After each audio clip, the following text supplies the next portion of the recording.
Hello दोस्तों, इस YouTube channel पर आपका स्वागत है। आज की क्लास में करंट अफेयर के 11 प्रश्न शामिल हैं और जीएस के 11 प्रश्न शामिल हैं। यूपी जीएस के 11 प्रश्न हैं, तो टोटल इस क्लास में 33 प्रश्न हैं। सेशन पसंद आने पर आप वीडियो को लाइक शेयर कर सकते हो। केंद्रीय स्वास्थ्य एवं परिवार कल्याण मंत्री डॉक्टर मनसुख मांडविया ने 7 जनवरी 2024 को देश की पहली स्वस्थ और स्वच्छ फूड स्ट्रीट प्रसादम का उद्घाटन कहाँ किया? ऑप्शन बी राइट आंसर है, उज्जैन में किया गया है। देश की पहली है, इसलिए यह प्रश्न इम्पोर्टेंट हो जाता है। प्रश्न नंबर नेक्स्ट है, भारत के किस व्यक्ति को हंसदेव के जंगल को बचाने के लिए हंसदेव के जंगल को बचाने के लिए आंदोलन का नेतृत्व करने के लिए गोल्ड मैन पर्यावरण पुरस्कार प्रदान किया गया है? तो यह पुरस्कार प्रदान किया गया है आलोक शुक्ला को। ऑप्शन बी राइट आंसर है। प्रश्न नंबर 3 है, मुख्यमंत्री कन्या सुमंगला योजना के संदर्भ में निम्नलिखित में से कौन सा कथन सही है? सही कथन का चयन करना है।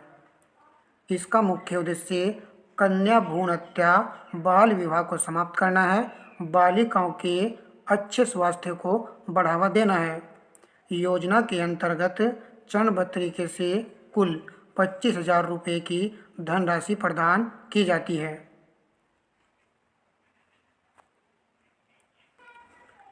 तो यहाँ पर आपको आंसर जो है लगाना है कूट के माध्यम से।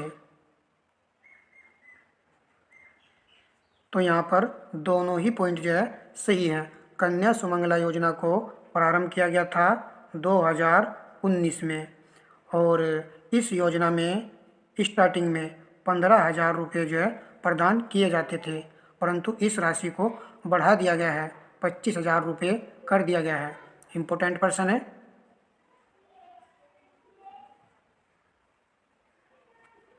चलिए प्रश्न नंबर लगाते हैं नेक्स्ट। उत्तर प्रदेश राज्य बजट 2024-25 में कृषि क्षेत्र में लक्षित विकास दर क्या है? तो ये भी एक अच्छा प्रश्न है। कृषि क्षेत्र में लक्षित विकास दर क्या रखी गई है उत्तर प्रदेश बजट 2024-25 के अनुसार? ऑप्शन सी राइट आंसर है, 5.1%। प्रश्न नंबर नेक्स्ट देखिए, हाल ही में जारी हुई पुस्तक व्हाई भारत मैटर्स के लेखक कौन है? ऑप्शन ए राइट आंसर है, डॉक्टर एस जयशंकर। याद कर लीजिए, पुस्तक का नाम है व्हाई भारत मैटर्स। प्रश्न नंबर 6 है, उत्तर प्रदेश की एम युवा योजना कौन सी योजना है? एम युवा योजना के संदर्भ में निम्नलिखित में से कौन सा कथन सही है? और हमें जो है कूट के माध्यम से सही उत्तर का चयन करना है। यह युवा उद्यमियों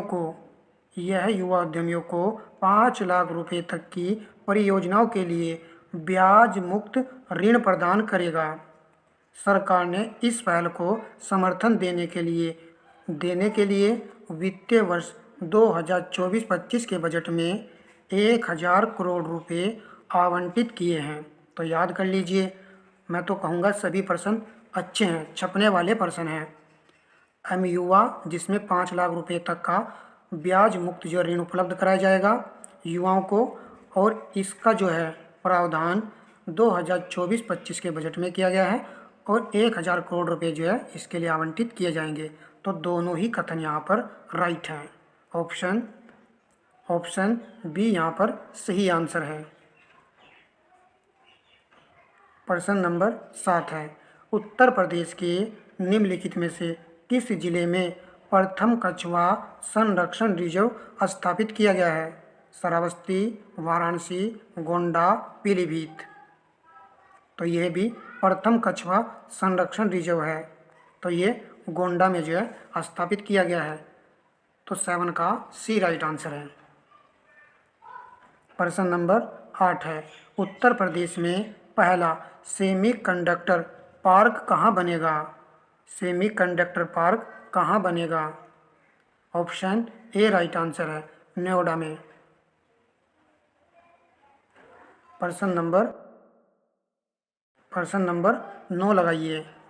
S&P ग्लोबल रेटिंग्स के ग्लोबल क्रेडिट आउटलुक के अनुसार भारत किस वर्ष तक विश्व की तीसरी सबसे बड़ी अर्थव्यवस्था बन जाएगा?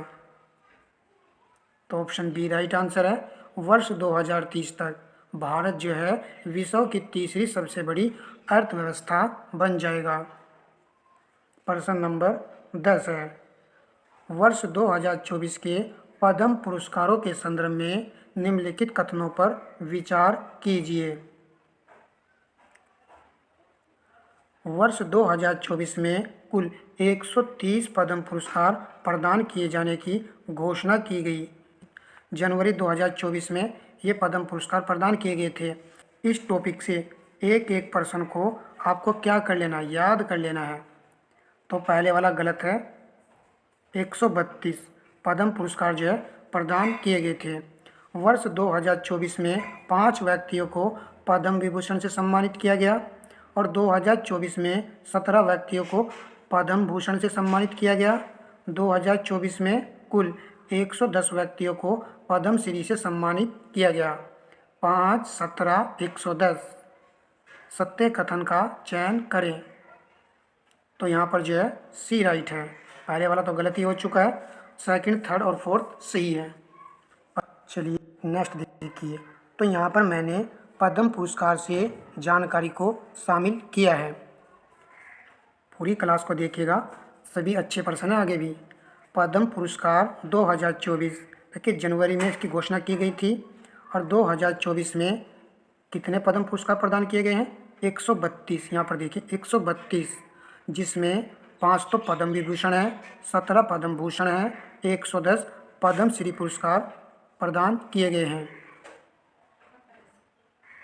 चलिए नीचे आइए। फिर यहाँ क्या कहा गया है? 30 महिलाएं भी हैं। पुरस्कार विजेताओं में इस बार जो है 30 महिलाएं हैं। 5 पद्म विभूषण पुरस्कार किन किन को प्रदान किए गए, एक बार फिर आप इस पर नज़र डाल लीजिए। वैजयंती माला बाली, इनका क्षेत्र जो है कला का है और ये तमिलनाडु राज्य से निवास करती हैं। कोनिडेला चिरंजीवी, इनका संबंध भी कला से है और ये आंध्र प्रदेश राज्य के रहने वाले हैं। एम वेंकैया नायडू सार्वजनिक मामले आंध्र प्रदेश के हैं। बिंदेश्वर पाठक मरणोपरांत सामाजिक कार्यकर्ता हैं और ये बिहार राज्य के हैं। मैंने आपको प्रश्न करा था भी, बिंदेश्वर पाठक को जो है पद्म विभूषण पुरस्कार से सम्मानित किया गया है। तो बी से याद रखना है बिंदेश्वर, और ये बिहार के हैं। तो बी यहाँ पर है, बिहार है और सामाजिक कार्यकर्ता थे ये। पद्मा सुब्रमण्यम कलन का क्षेत्र है और तमिलनाडु राज्य के हैं। तो आप इनको जरा अच्छे से कवर कर लीजिएगा पांचों नाम को। अब चलते हैं हम पद्म भूषण पर। कुछ अच्छे हैं जिन पर हमको नज़र रखनी है। एम फातिमा बीबी मरणोपरांत जो है पद्म भूषण दिया गया है सार्वजनिक मामले में और केरल इनका राज्य है। फिर नीचे आइए, मिथुन चक्रवर्ती कला का क्षेत्र है, पश्चिम बंगाल इनका राज्य है। वैसे तो जो है ये पूछा जाता है कि किस क्षेत्र से संबंधित है, राज्य तो ज़्यादा ही डिफिकल्ट बनाएगा तब वो पूछ लेगा। सीताराम जिंदल व्यापार एवं उद्योग। चलिए नीचे आइए, सत्यव्रत मुखर्जी मरणोपरांत सार्वजनिक मामले पश्चिम बंगाल के हैं। राम नाइक, ये भी अच्छा क्वेश्चन है, सार्वजनिक मामले और महाराष्ट्र राज्य के हैं ये। नीचे आइए, प्यारेलाल शर्मा कला का क्षेत्र है और ये महाराष्ट्र के हैं। और नीचे आइए, श्री कुंदन व्यास साहित्य एवं शिक्षा पत्रकारिता महाराष्ट्र के हैं। देखिए व्यास लास्ट में इनके नाम में लगा हुआ है और व्यास सम्मान जो है साहित्य के क्षेत्र में प्रदान किया जाता है। 100% आपके ये याद हो जाएगा। तो ये महाराष्ट्र एक अच्छा नाम है। और भी आप अन्य याद कर सकते हो, तेजस मधुसूदन पटेल चिकित्सा का क्षेत्र है और ये गुजरात के हैं। बाकी लिस्ट आपके सामने है।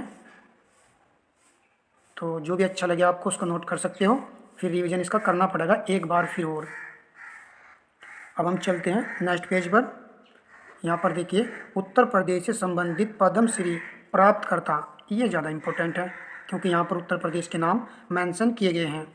खलील अहमद कलान का क्षेत्र है, नसीब बानो कलान का क्षेत्र है, रामचेत चौधरी विज्ञान एवं अभियांत्रिकी, राधाकृष्ण धीमान चिकित्सा, राजा राम जैन साहित्य एवं शिक्षा, याद कीजिए राजा राम जैन साहित्य एवं शिक्षा, गौरव खन्ना खेल, और राधे सांपारिक चिकित्सा, इसको जरूर याद कीजिए, राधे सांपारिक चिकित्सा, गोदावरी सिंह कला,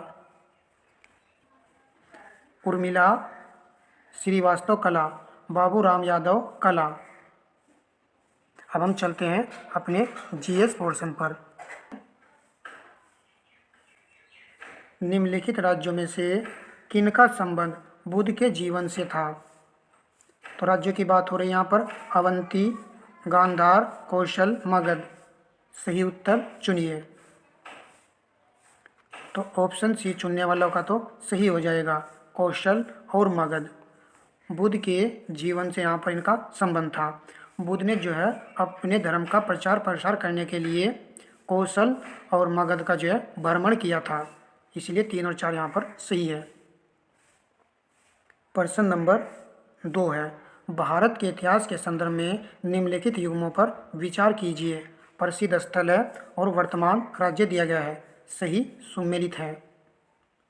भिलसा मध्य प्रदेश दिया गया है, द्वार समुद्र महाराष्ट्र दिया गया है, गिरिनगर गुजरात और थानेश्वर उत्तर प्रदेश। तो ऑप्शन ए राइट है यहाँ पर, केवल 1 और 3 यहाँ पर सही है।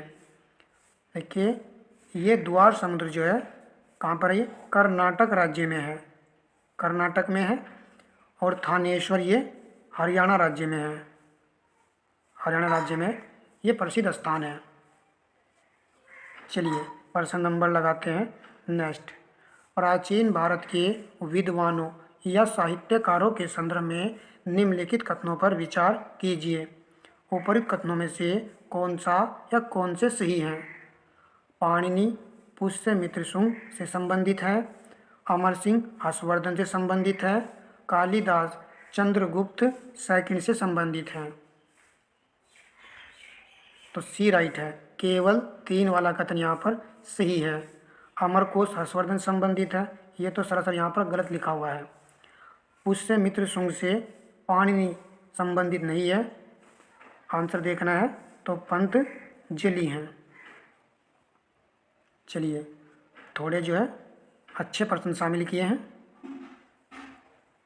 मिलान संबंधी प्रश्न है, तो संस्थान और स्थान का मिलान करना है, तो ये टॉपिक भी अच्छा, इससे प्रश्न जो एग्जाम में देखने को मिले थे। राष्ट्रीय पोषण संस्थान हैदराबाद में है, 1 का 4 चुना है तो बिल्कुल सही चुना है। भारतीय वन्य जीव संस्थान देहरादून में है, राष्ट्रीय आयुर्वेद संस्थान जयपुर में है, national institute of naturopathy Pune में है। तो यहाँ पर राइट आंसर होगा डी विकल्प, 4 3 2 1।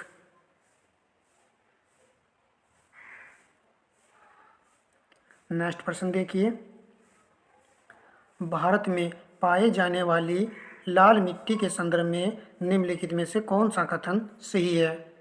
बात हो रही है लाल मिट्टी की। भारत में पाई जाने वाली मृदा में द्वितीय विशालतम मृदा वर्ग है। इसका विस्तार तमिलनाडु राज्य में है।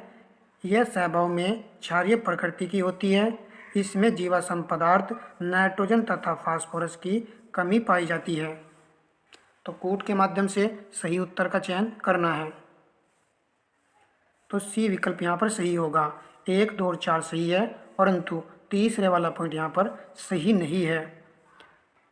देखिए यहाँ पर दिया गया है क्षारीय प्रकृति की होती है। देखिए यदि आप जो है केमिस्ट्री वाला थोड़ा सा लॉजिक लगा लें तो ये आपके याद रहेगा लाइफ टाइम तक। यदि हम क्षार की बात करें यानी कि बेस क्या करता है?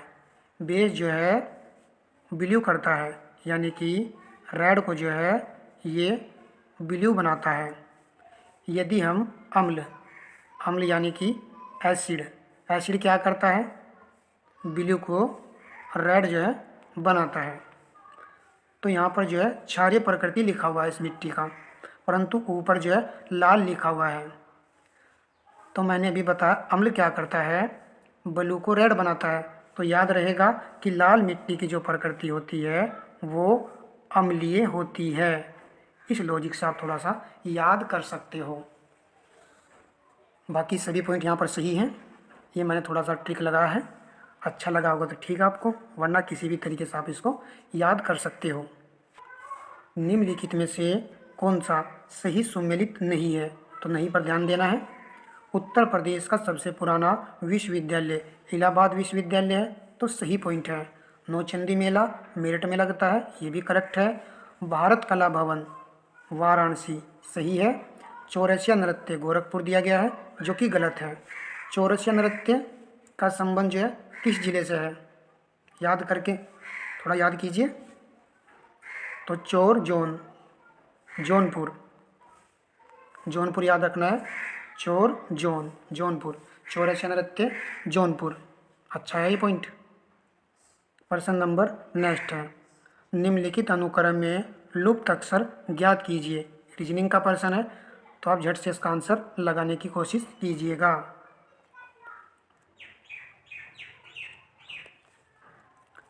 यहाँ पर जो है नंबर डाल लेते हैं। जी का नंबर 7 होता है, एफ का 6 होता है, एच का 8 होता है, डी का 4 होता है, आई का 9 होता है और ए का 1 होता है। क्रम में तो नहीं लग रहे हैं, परंतु यहाँ पर ऐसा हो रहा है कि 7 पे से 8 पे जा रहा है, 8 पे से 9 पर और 9 पे से 10 पे जाएगा और 10 पे जे होता है, परंतु जे तो सभी में मेंशन है। तो फिर उसके बाद में क्या करें, लास्ट टर्म को देखें। तो यहाँ पर जो है 2 घटा है, यहाँ पर 3 घटा है, तो यहाँ पर जो है 4 जो है घटेगा। तो 4 आप लेस कर दीजिए। किस में से लेस करेंगे, ए में से लेस करेंगे। तो इसके बाद में क्या आएगा, जेड आएगा, वाई आएगा, एक्स आएगा, डब्लू आएगा। तो डब्लू देख लीजिए, तो जे डब्लू यहाँ पर है, तो डी राइट आंसर है। थोड़ा लॉजिक था, हो चुका है। प्रश्न नंबर 8 देखिए, निम्नलिखित में से कौन सी दक्षिण अटलांटिक महासागर की ठंडी धाराएं हैं।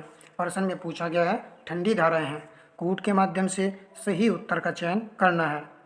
फॉकलैंड की धारा किस प्रकार की धारा है ये, तो ये ठंडी ही जलधारा है। और दक्षिणी अटलांटिक की धारा है। ब्राजीलिया की धारा मैंने बताया था, लोग अक्सर इसमें गलती करते हैं, तो ये जो है गर्म जलधारा है, तो ये तो नहीं होगा। 2 वाला काट दीजिए, यानी कि ऑप्शन ए हटा दीजिए। कैनारा की धारा जो है ये ठंडी है, ठंडी जलधारा है ये। बेगुला की धारा ये भी ठंडी जलधारा है। तो यहाँ पर तो 1 3 4 होना चाहिए, परंतु 1 3 4 तो नहीं है।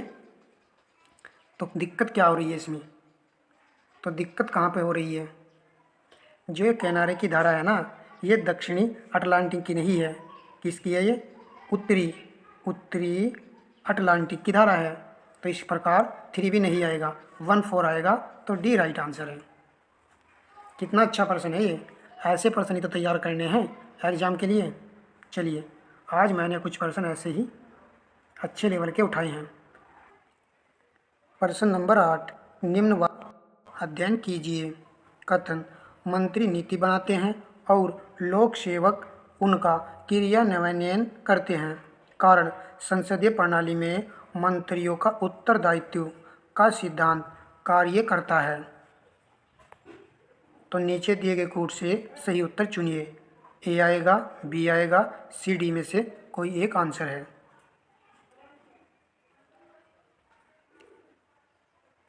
तो ऑप्शन बी यहाँ पर सही है। कथन कारण दोनों सही है, किंतु कथन कारण का सही स्पष्टीकरण नहीं है। मंत्री नीति बनाते हैं और लोक सेवक उनका क्रियान्वयन करते हैं। संसदीय प्रणाली में मंत्रियों का उत्तरदायित्व का सिद्धांत कार्य करता है, तो बिल्कुल सही है। मंत्रियों का उत्तरदायित्व का सिद्धांत ही कार्य करता है संसदीय प्रणाली में। तो दोनों बातें यहाँ पर बिल्कुल सही थी, परंतु स्पष्टीकरण नहीं था। क्लास में काफ़ी अच्छे प्रश्न हैं। हाल ही में चर्चा में रही कईयों डेंगू टीका वैक्सीन के संबंध में निम्नलिखित कथनों पर विचार कीजिए।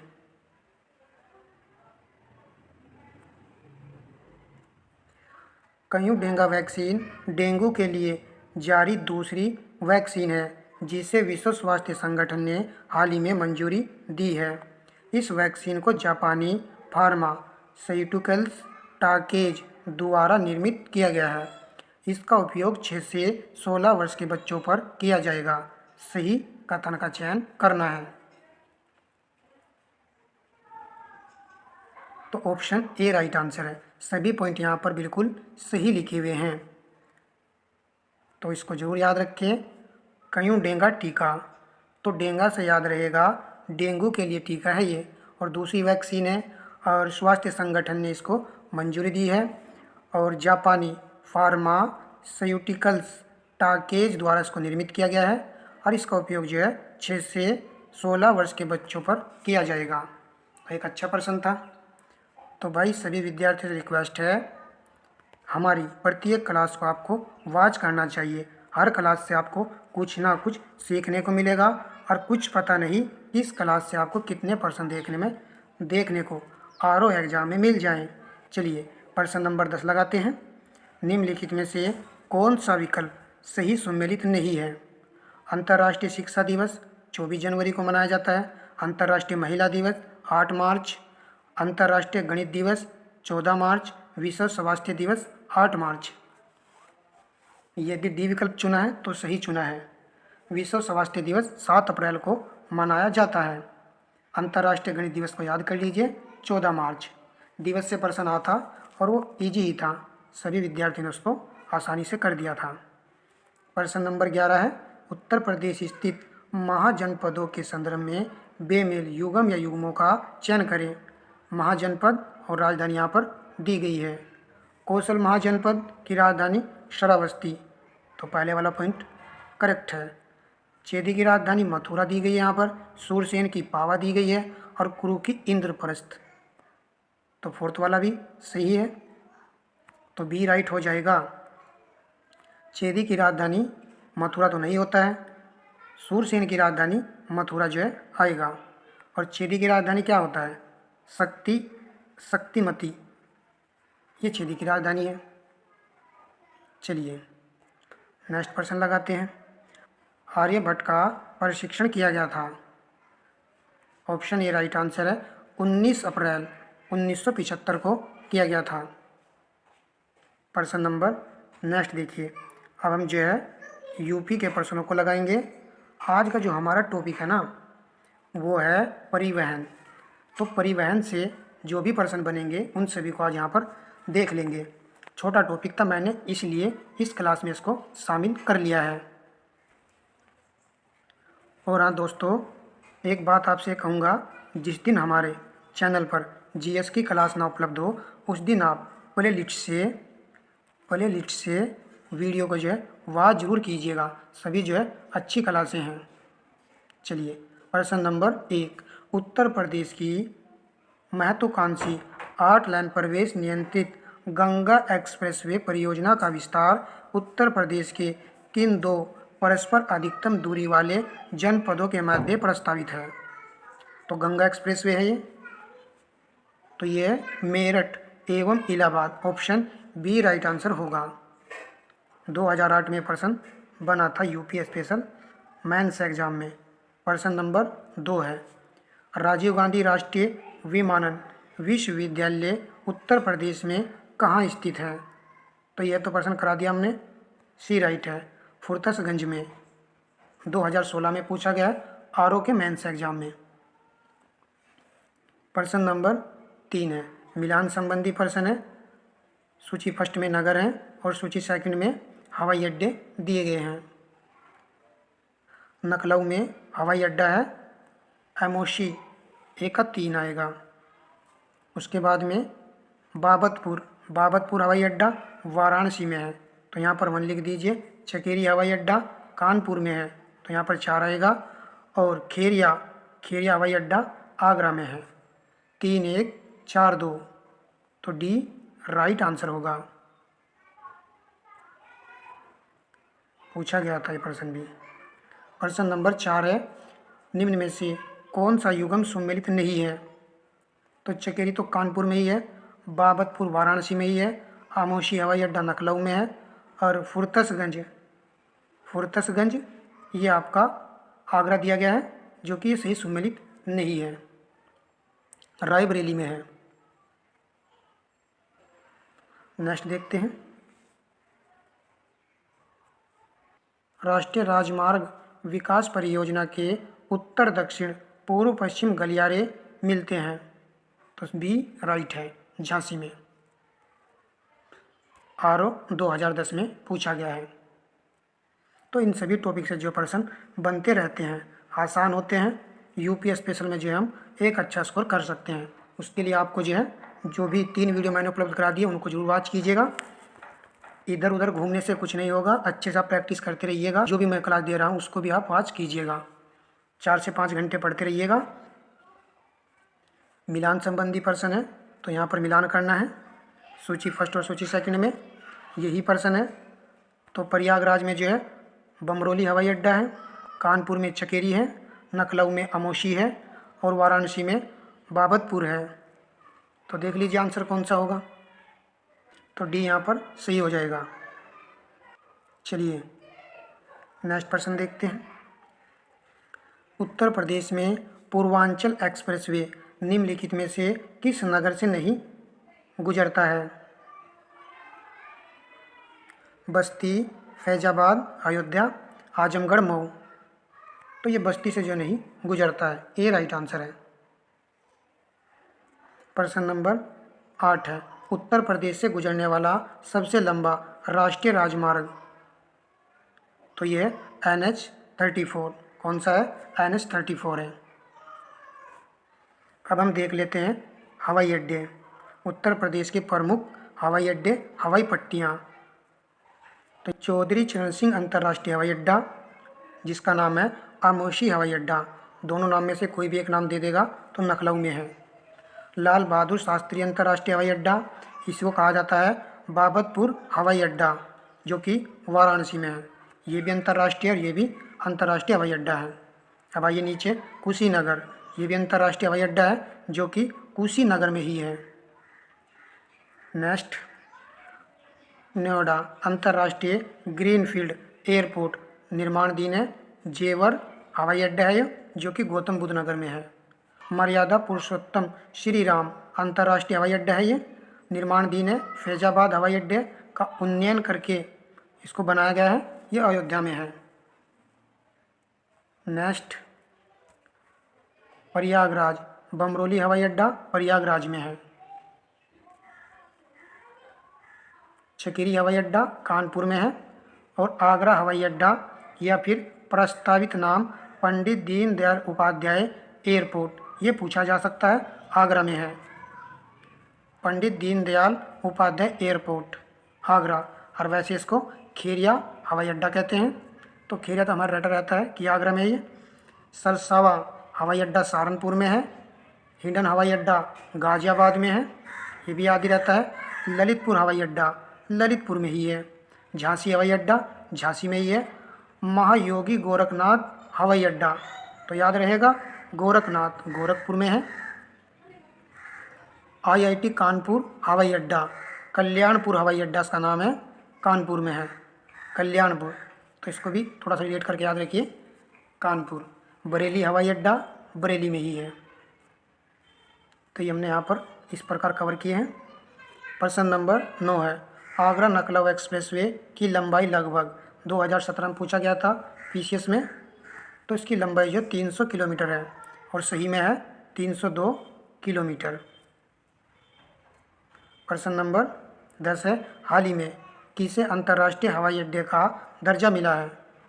तो सभी में देख लीजिए, सीधी सी बात है, कुशीनगर हवाई अड्डे को मिला है अंतर्राष्ट्रीय हवाई अड्डे का दर्जा। नीचे आइए, क्वेश्चन नंबर 11 है, निम्नलिखित में से कौन सा कार्यक्रम केंद्रीय सरकार का कार्यक्रम नहीं है और यह उत्तर प्रदेश सरकार की योजना है? PCS 2023 में पूछा गया है। ऑप्शन ए राइट आंसर है, गंगा एक्सप्रेसवे, ये पूछा गया था। और गंगा एक्सप्रेसवे की लंबाई कितनी है? ये भी याद कर लीजिए, लगभग 594 किलोमीटर। चलिए नेक्स्ट देखते हैं। ये कह रहा है यहाँ पर भारतीय विमानपत्तन प्राधिकरण के द्वारा संचालित अंतर्राष्ट्रीय हवाई अड्डे जो संचालित हैं वाराणसी, लखनऊ, अयोध्या व कुशीनगर में हैं। बाकी हमने यहाँ पर सभी देख ही लिए हैं। कुशीनगर अंतर्राष्ट्रीय हवाई अड्डा जो कि सिविल हवाई अड्डा है, कशियान कुशीनगर में है। और महर्षि वाल्मीकि अंतर्राष्ट्रीय हवाई अड्डा जिसका जिक्र बजट में भी किया गया है, ये अयोध्या में बन रहा है।